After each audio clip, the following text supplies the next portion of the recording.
This is Madman running through the halls of Shepherd Hall, take one.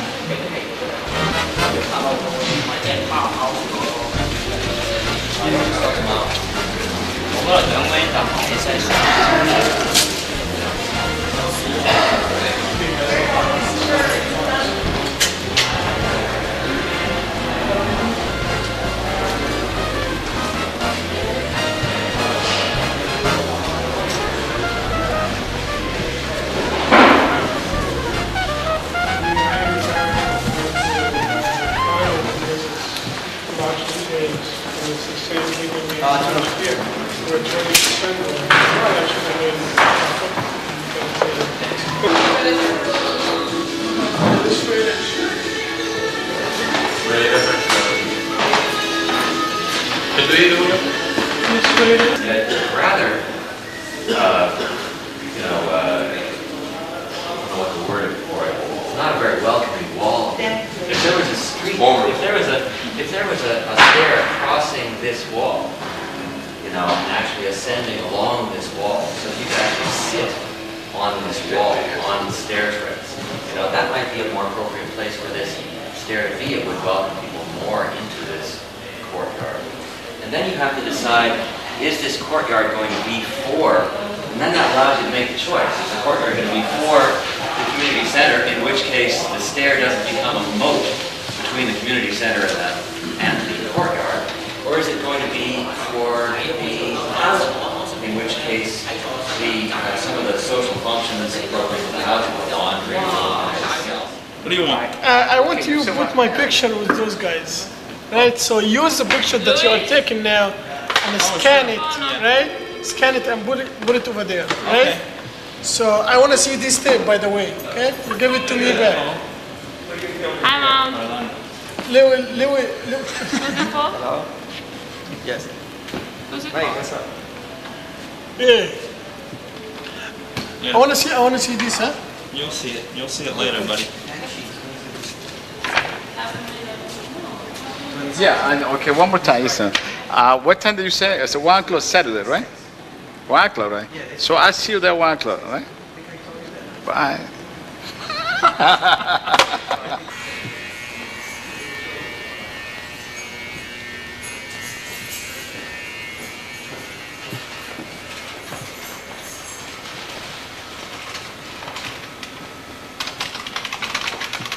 I think I've had enough. Yeah, it was okay? Yeah. All right, that's enough. Okay. We're gonna get the hell out of here anyway. Hey, what's up, fellas? Okay, let it go. It's very shallow housing, that is to say, I wonder how you're able to do it because it's not, you're always competing with 60-foot deep housing that's double loaded, right? And here you are making what is equivalent of single loaded housing in your higher building. The second thing is that is unusual and a little maybe disturbing is that your 4-story housing and your 6-story housing, but especially your 4-story housing, is so simple to do normally with separate entrances and not corridor access, because most 4-story housing in this world doesn't have long corridor access. Now there, where you could have had separate... This is not the 4-story, by the way. This is the 9-story. No, I'm looking at these two wings. This is 6-story, this is 4-story. Both are reached pretty much exclusively by very long, tedious corridors. Most 4-story housing in the world, after all, you're coming from the street, you have a stairway and you go up. Either to simplexes, one on top of the other, 4 of them, or 2 duplexes, or a triplex and a simplex, or some combination of that. Your 6-story housing is normally, in New York, elevator housing, and it's different and normally has corridors of its own. But could be something else. But anyway, here, you're kind of reversing things and making a lot of walk-up in the high-rise and making corridor access in what is normally walk-up. So you're switching things around. I'm still... Actually what happens is the first, in the 4 stories, the top 2 stories have the corridor, but the first two. Our street access. Right, street yard and courtyard. We have, It's covered 6 squares. Well, there's 6 and it's 4, so I think what they tried to do Yeah. is to use the same building type Yeah. for the 6 and the 4, so that, you know, they didn't have to design an additional row house, Right. a 4-story row house, and I think that's what it led to. I think that this is a very interesting question about, you know, the viability of single-loaded building type in New York City. And it's very, very common in Europe, and you asked before if the case studies influenced the design. Well, I think I did. I mean, we went out, you know, and looked at CERT, Roosevelt Island, you know, and What did you guys look at? Just curious. I mean, what were your case studies? seems so long ago. There was one Millington Gardens. Which gardens? Influential part. Littleton Gardens in London. Lillington. Littleton Gardens. We did Nuwana, It's very interesting. Yeah, Hansel Vieto, and Palo Alto. yeah, that was the one we looked at. Yes. Tons of Carmi's. Right. The central. Memphis. Well, wait, I'm not, I assume you guys, or each of you separately did one, or did you do them all? We worked together. And which one did you do? No. We Oh, did no, three. No. You did 3 as a pair. It was all you mixed did the up. London one? They came to this thing with at least 6 studies behind them, With 2 from New York. with 2 The from city. Okay, so maybe I can ask this question in a different way, because it's a question. Which of the case studies sort of rose to the surface as an appropriate model to follow in this context? Or, if it wasn't a case study, without us discussing this so much, what was the driving momentum behind designing housing that would work this way?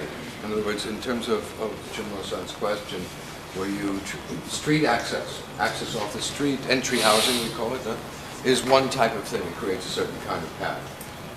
Core access creates a different pattern, point loading on the block, not a distribution. So they give you different patterns and networks for the fabric of the district, the neighborhood.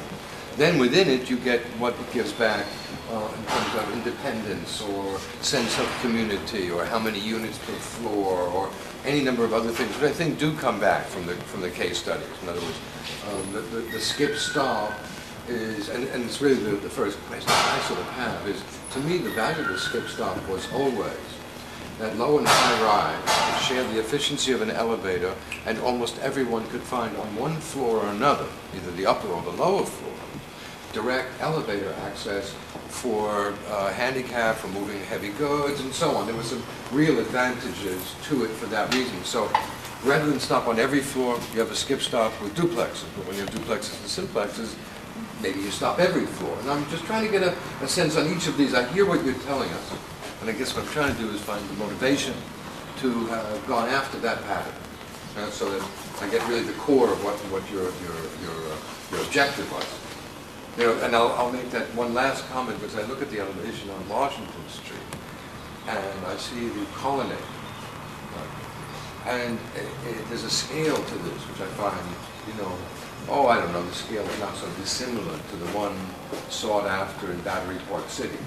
But Battery Park City had a unifying spine that was designated for that. And I'm thinking about what's across the street here, and what the motivation, again, not for the arcade, which I always find actually quite pleasant, but the height, the scale of it, the 2-story arcades. Which is like Low Manhattan, like Battery Park. Yes. That's 2-story. Yeah. I think that the comments you just made,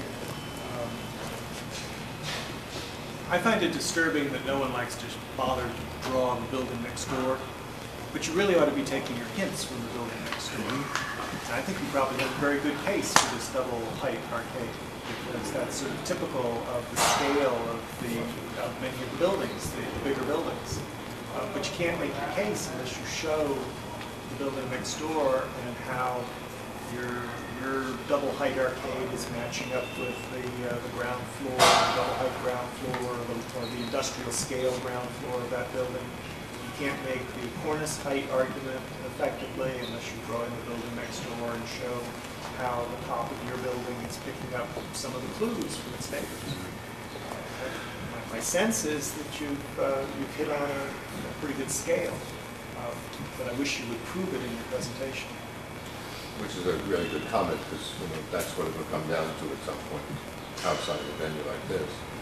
Anyway, one little other quick question. I haven't seen an elevation up from the river view. Do you have you drawn that? I'm missing it. No, just the same as we've got of Washington Street, of West Street, looking back, so that I can understand. Because I don't think anyone's mentioned it, but I don't think anyone's failed to notice you've got, quite a tower in this project, Yeah. I mean, no big sister over there. So I'm wondering, I would think it would be in your interest to draw it, to draw it. From a lot of people, more people will see that than this if you come back to it. Yeah, but the point of the program when we started was to develop a master plan. Yes. And once you get the basic form and units, to focus on one part of the site. Well, I'm glad you explained that, because We began. No, I was just. Develop it to a certain. Thank you. We just want. No, that's it's very important. It's very important, because it looks so well developed that I'm saying, why can't I see the whole thing? Yeah, since we had it, we didn't want to leave it out. I'd like to comment, because it's the first time we've been given the opportunity to do, to look at this, and I admire that. The apartments are really clearly and well drawn, and we can get inside of them because the scale is big enough. I guess they're quarter scale or something like that, or even bigger. I don't know what else. Quarter? Yeah, quarter. 8K. We didn't mention one thing. Yeah, all right. In the lower level of the apartments, we have artists and architect and sculptor spaces, where they have living and Point out where that is. this is It's up here. double height space. You can look through it. You can enter from here. One takes you down and one takes you into the living space and to. You can look. It's in the 6th story, the upper part of the. And the 6 and the 4 4. and the 6. Yeah. First 2 stories. So that And how are they different? They have 2-story. They have one double height space and living space, the top part, and you enter from courtyard. Yeah, from the courtyard. You could either go down to your workspace or go up to your living space. Well, these people on the ground floor have a one bedroom that's 10 foot from the street. Yeah, I wonder about the unit plans, though, that seem to defy easy circulation. And also they don't seem to me, in the case of the simplex, the upper levels of some of the duplexes, don't seem to take advantage of the single-loaded nature of the building.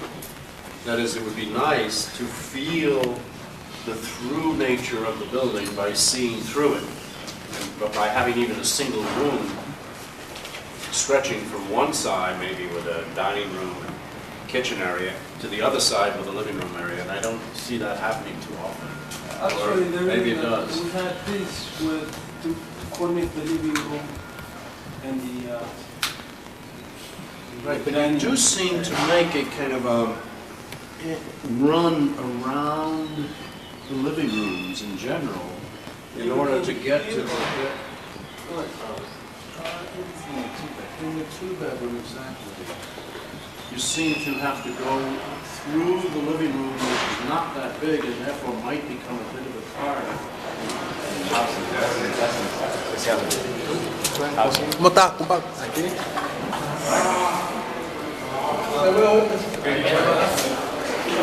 You feel it? You feel it? Is it do something for you?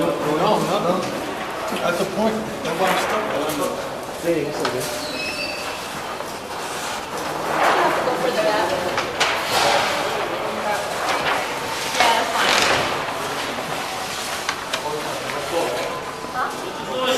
No, taking pictures. Taking pictures?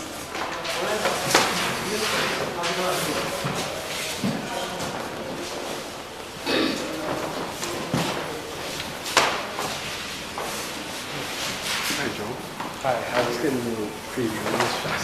Highlights.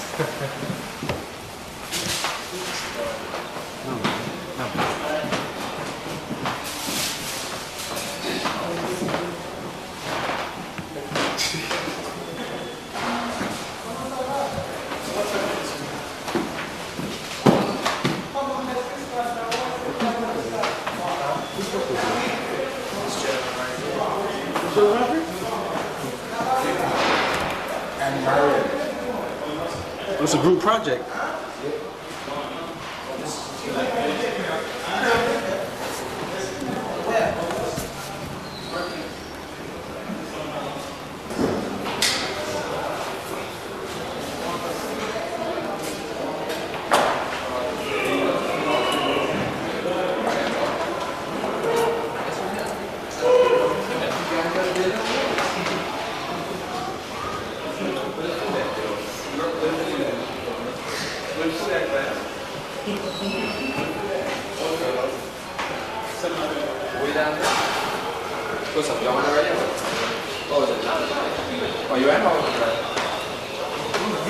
Giving it a different use might be an angle from which to explore this. That here's this tracing of this stuff that's gone and reappears in various places along the way, and at that level, it's potentially a very intriguing idea. Isn't it really a front porch?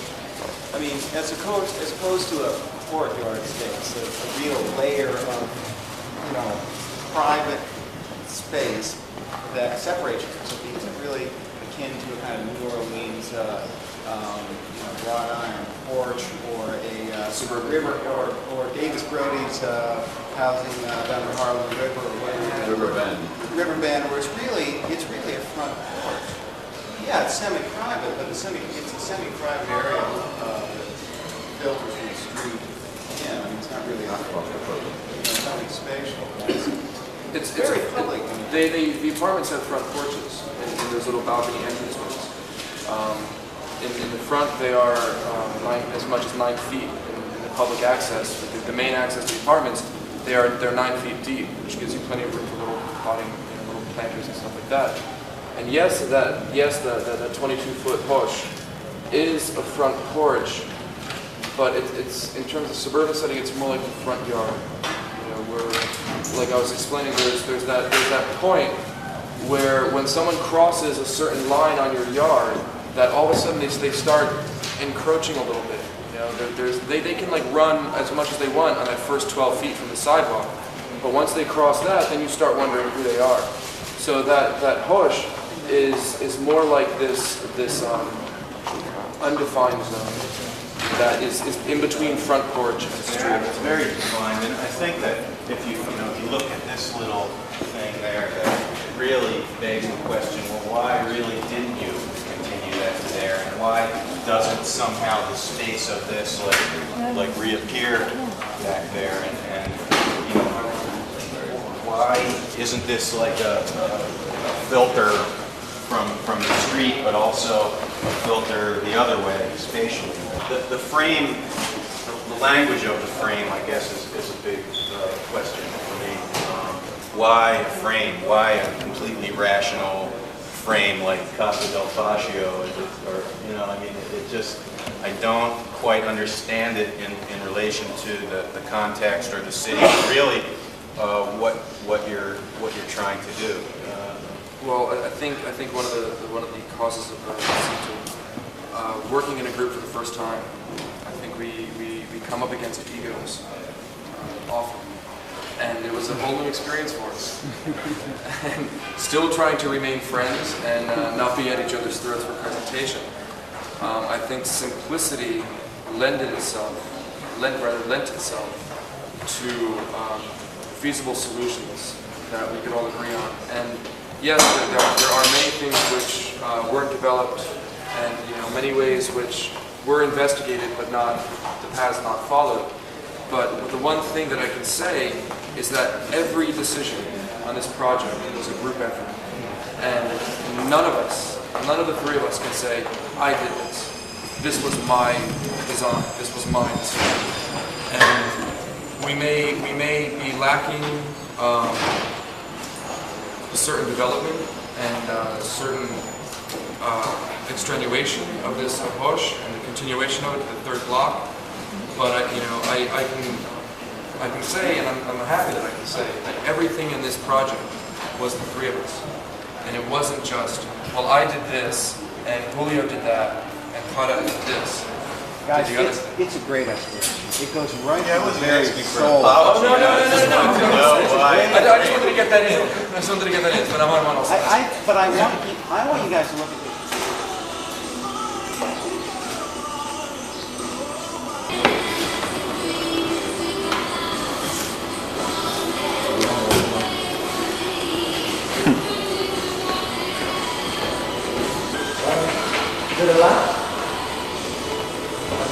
See the variation of the apartment sizes. And should in the future there's a need to change the size of the apartments, one can simply knock down a partition, a driveway partition, and they will be able to divide the apartments or to connect the smaller ones together. Circulation, we have two elevators, three elevators, two over here and one over here, stairs, and circulation is continuous. In fact, on the highline level, the circulation is connected to the other two blocks, in which it provides a safe circulation from block to block, because they will be sharing some amenities like the gym. People living down this other blocks will circulate up here on this catwalk, which is, and then get into the gym. And then nursery, one could bring the child to the nursery before going to work, and they will circulate for the winter day on this connecting bridge.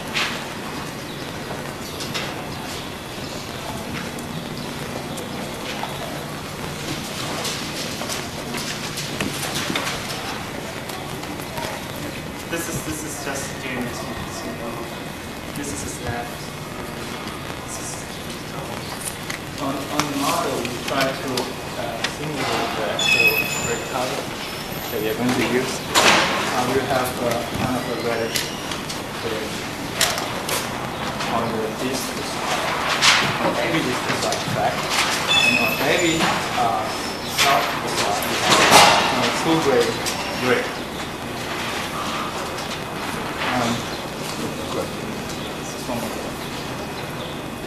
We try to study the pattern on by zooming into this area over here, and this is what we came out from.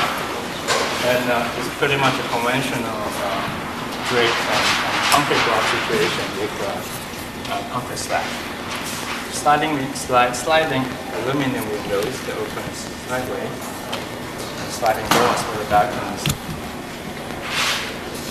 Every living room has a so-called balcony that isn't really quite a balcony. If you look at this one here, if you open all the sliding doors, it becomes a balcony. If you close them, it's not a balcony. That's the situation. For heating and cooling, we use what we call conventional, which is the fan core unit. For every major room, in fact, the ventilation grill is expressed on every room. Even though the big elevation seems high, the small window seems high, over here it seems as if it lines up with the sill or is low. Can you explain? I guess it's because of the recess of this area. Isn't that this?